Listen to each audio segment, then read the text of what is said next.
সুধী দর্শক, channel S7 সংবাদে আপনাদের স্বাগতম। চ্যানেল S7 কথা বলে গণমানুষের। মাগুরা ঝিনাইদহ মহাসড়কে দুর্ঘটনা ঘটে, আহতদের উদ্ধার করে হাসপাতালে পাঠালো ফায়ার সার্ভিস। সানবিট সব দিবে সামাল। সানবিট ম্যাজিক প্রেস ডিশওয়াশিং এর মাথা ঘোরানো সলিউশন।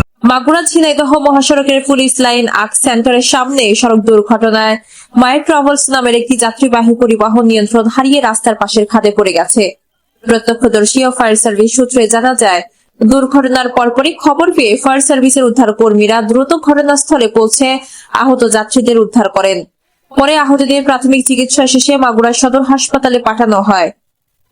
ফায়ার সার্ভিসের একজন দায়িত্বশীল কর্মকর্তা জানান, দুর্ঘটনায় গুরুতর কোনো ক্ষয়ক্ষতি হয়নি, তবে একজন যাত্রী পা ভেঙে গেছে বলে প্রাথমিকভাবে ধারণা করা হচ্ছে। অন্য আহতরা তুলনামূলকভাবে হালকা আঘাত পেয়েছেন। দুর্ঘটনার কারণ হিসেবে প্রাথমিকভাবে গাড়ির নিয়ন্ত্রণ হারানোকে দায়ী করা হচ্ছে। এই ঘটনায় কিছু সময়ের জন্য মহাসড়কে যান চলাচলে ধীর গতি দেখা দিলেও পরে পরিস্থিতি স্বাভাবিক হয়। এ বিষয়ে পুলিশ ঘটনাস্থল পরিদর্শন করেছে এবং দুর্ঘটনার সঠিক কারণ অনুসন্ধানে কাজ করছে। মোটামুটি প্রথম উদ্ধার করতে পারছি। 3 জন আটকা ছিলেন আর কি। 3 জনের ভিতরে একজন মহিলা, 2 জন পুরুষ। তাদের যেহেতু আটকা ছিল এবং গাছের সাথে ধাক্কা লেগে 3 জন মারাত্মক ভাবে আটকা থাকে। তো আমরা চেন টপ্পা দিয়ে গাড়িটাকে প্রথমে সোজা করি।